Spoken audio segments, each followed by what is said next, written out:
श्री स्वामी समर्थ. आम्ही निघालो बारशाला. वहिनी मी सांगलीला गेलो होतो. आमचं महत्त्वाचं काम असल्यामुळे आम्ही सांगलीला गेलो आणि त्याच्यानंतरनं सांगलीवरूनच आम्ही बारशाला सातारला जाणार आहोत. तर आता आम्ही स्टॉपला चाललो आहोत. मग तिथून आवरूनच मग आम्ही पुढे निघणार आहोत. आम्ही रेल्वे फाटकावर नेमकं अडकलो. रेल्वे फाटकावर रेल्वेचं पास होती त्यामुळे थांबावं लागलं. गर्दीसुद्धा फार झाली होती त्यामुळं पुढे जाताच येत नव्हते. शेवटी रेल्वे गेली. आम्ही वाट बघू लागलो पण दुसरी रेल्वे पुन्हा पास होणार होती म्हणून खूप वेळ थांबावं लागलं. उन्हाचा इतका झटका लागत होता त्यामुळे माझी आणि वहिनींची दोघींची पण वाट लागली होती. फायनली रेल्वे आली आणि पास झाली. खूप वेळ वाट बघून बघून कंटाळलं होतं कारण की पुढे खूप लांब पण जायचं होतं. सांगलीवरून आम्हाला सातारला जायचं होतं, नंतर तिथून पुढे बारशाला जायचं होतं. आम्ही वाट बघत होतो की पटपट पटपट पटपट जावी, मग पुढे आम्हाला निघता यावे. शेवटी वाट बघून बघून फायनली ही ट्रेन पास झाली आणि मग आम्हाला पुढे जायचा चान्स मिळत होता. रेल्वे फाटकवर गर्दी असल्यामुळे सगळ्यांचीच जाण्याची गडबड चालू होती. शेवटी ते फाटक उघडलं आणि आम्हीसुद्धा गडबड केली पुढे जायची, कारण की गरमीने खूप वाट लागलेली आणि तिथून कधी बाहेर निघतोय असं झालं होतं माझं. आम्ही कसं तरी वाट काढत काढत काढत काढत तिथनं बाहेर निघालो आणि त्याच्यानंतरनं हे सुट्ट्या जागेवर आल्यावर खूप बरं वाटलं.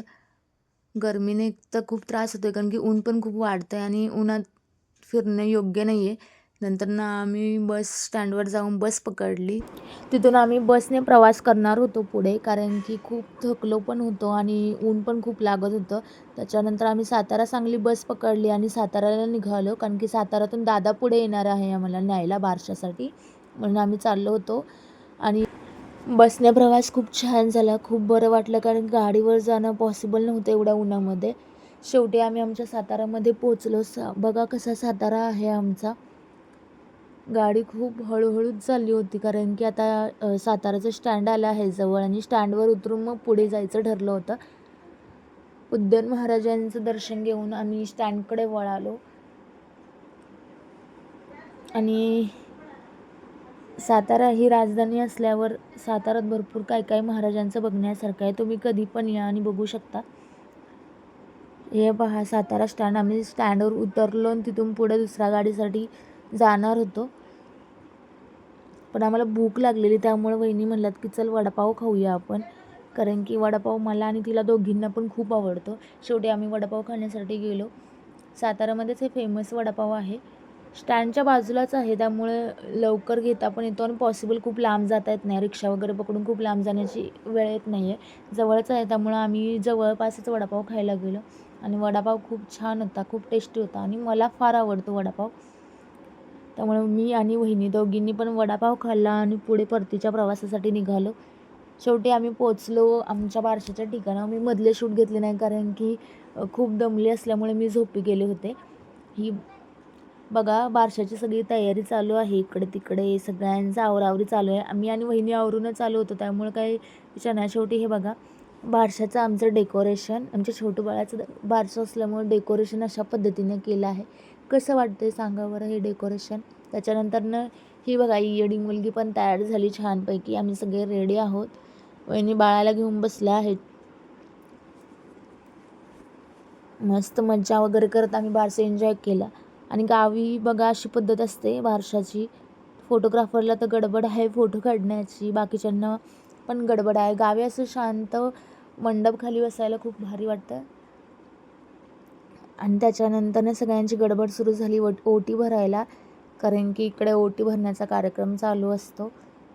आणि त्यांनी तक्षिका नाव ठेवण्यात आलं बाळाचं. आणि हे सगळं करून मग शेवटी आम्ही परतीच्या प्रवासला घरी निघालो. आम्हाला बस भेटली नाही. खूप वाट बघितली आम्ही बसची, पण रात्र झाली होती त्यामुळे बस काय भेटली नाही. शेवटी आम्ही रिक्षा करून घरी निघालो आणि खूपच रात्री 9 वाजलेले त्यामुळं बस तर काही भेटणे पॉसिबलच नव्हते. शेवटी रिक्षानेच प्रवास करत करत पोचलो आम्ही आमच्या घरी. शेवटी फायनली मी पोचले. खूप थकले होते. कधी घरामध्ये जाते असं झालं होतं. खूप वेळ मी डोअर लॉक करत बसले होते. दरवाजा ठोकवल्यानंतरनं फायनली आमच्या पेढूने दरवाजा उघडला. पेढू टी व्ही बघत होती त्यामुळे दरवाजाच ओपन करत नव्हती. पेढूने दरवाजा उघडल्याबरोबर मला भेटायला बघा कोण आलं. आमचा शेरू.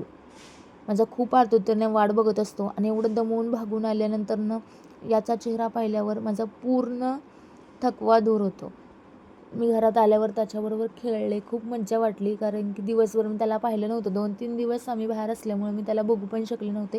पण आल्या-आल्या मी त्याला भेटले, त्याच्याबरोबर मज्जा मस्ती केली आणि मला याच्यासोबत टाईम स्पेंड करायला खूप आवडतं. एखादं टेन्शन वगैरे असेल तर याला बघितल्यावर फार दूर होतं माझं टेन्शन आणि मी याच्याबरोबर मज्जा मस्ती केली. आल्या-आल्या त्याला भेटले, फ्रेश पण नव्हते झाले, भेटले. असा होता माझा आजचा दिवस. कसा वाटला नक्की सांगा. Thank you.